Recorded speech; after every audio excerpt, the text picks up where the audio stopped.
Hi, welcome back to HATV on the Road. I'm Ann Malkmus. And I'm Paul Malkmus. And we're here again in Prescott, Arizona with the Raw Spirit Festival. And we wanted to share with you today one of the booths that we thought was quite interesting. And we'd like to introduce you to a young lady here. And your name is? Is Diana Cordis. Okay, and she's here and she's got an incredible selection of produce. And we wanted to ask you some questions about what these interesting types of produce these are.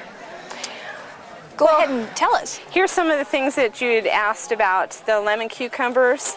The lemon cucumbers tend to have, they've got a little bit more of a bite than a regular green cucumber, okay? And so, a little bit different shape too, I might add. Yeah, that's why they're called lemon. Okay. Okay, and so these are nice to have, and have also with green zucchini, or no, I'm sorry, green cucumbers. Right. So they're very tasty, and obviously you can see that they look just like a lemon. So do people usually peel them? Or? No, leave the skin on. Leave the skin on? Leave the skin on. And if you can put your fingernail in the skin, then you can tell that that you've got something tender. Right. You might have a bigger vegetable or something like that, but if you can put your fingernail in the, that's the way the old folks have always said. If you can put your fingernail in it, it's really good and tender. Now you told us you have a half-acre of property that is completely committed to this garden. That's right. And this produce comes from your half-acre garden. Yes. Wow. Yes. You must spend a lot of time. I have all my property is under plastic, all of it except for my tomatoes and my corn. My tomatoes are just in a long row, and they get sprinkled, and sprinkled with the water, and my corn is usually just irrigated. But everything else that I grow that you see here has all been grown under plastic, by 20 by 20 piece of plastic for each crop, like the different crops you see. Okay, and is that plastic? And they're all punched, a hole is punched into it. Is that plastic because of the heat here in Arizona? I'm in Prescott, Arizona, so we're at 5,100 elevation. And so here we have to be looking at trying to control the weeds, because you get a lot of those, and to try to keep the water the moisture in. And so black plastic has really helped in this area. Oh, wow. Interesting. Well, if you look around, these and control the weeds are large produce. I mean, so you're doing something quite interesting. Well, we had some good rains this year as well, so I haven't had to farm as heavy duty as I normally do. Right. So, I want you to show us over here. There is something called a Sicilian zucchini. I can't wait to show our viewers this. This is a Sicilian zucchini. This is like a staple item for Sicilians or Italians.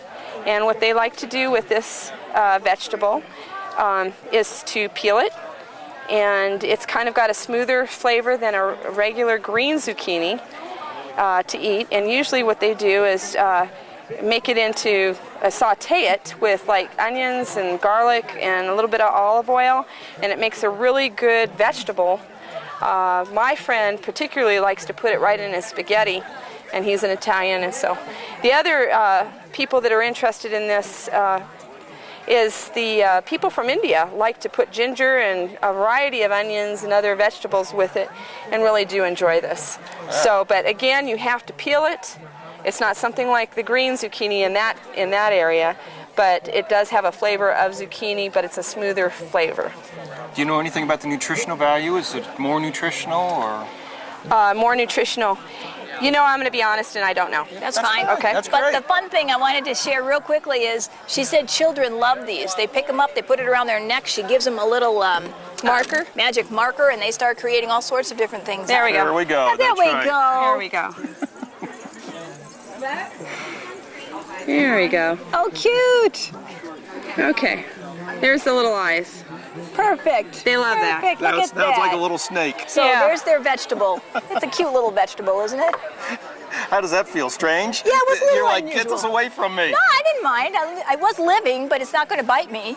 There you go. Oh, I love it. And these can grow to as tall as my tent. So They are incredible. Wow. yeah. So I really usually pick nice. them before then, and Wow. it grows very like on a vine. And the interesting thing is when you put them next to the corn, they'll just start crawling up the corn. Go right up the corn. Yeah.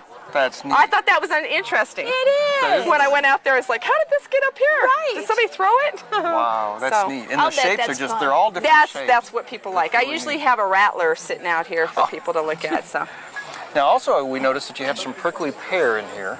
yeah, this is from Arizona. If you go from Prescott to Phoenix, they have a lot of the prickly pear fruit.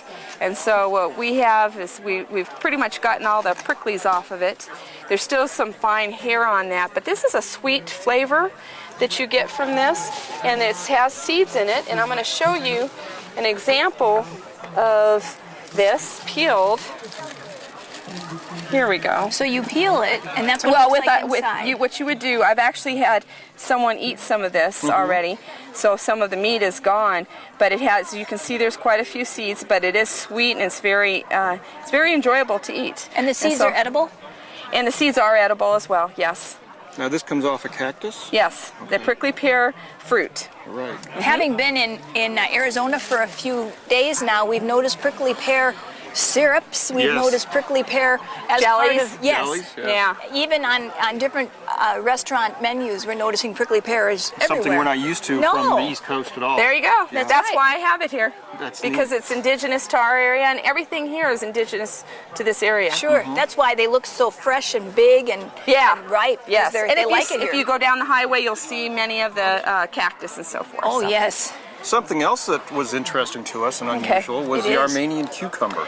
Yeah, the Armenian cucumber, the reason I enjoy this particular one to grow is because it has fewer seeds in the middle, and it just has a really good flavor to it. It's got a lighter flavor than the darker green, obviously, you'd probably think that.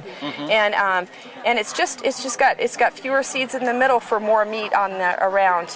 Okay. And like normal cucumbers, we like them really when they're small. Yes. Does it matter as much with the Armenian? You know, it's interesting with that. I go for some large things because I know you're going to get more meat and it's going to taste pretty much the same.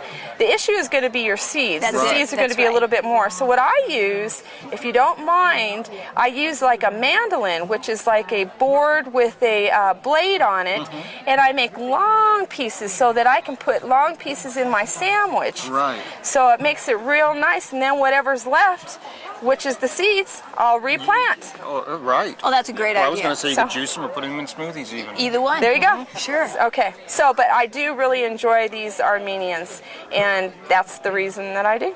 I put them in sandwiches, and also it tastes really good with a little bit of just salt and pepper, a little olive oil type of thing, and maybe some capers, a little black pepper. Be really good, and dill. Yeah.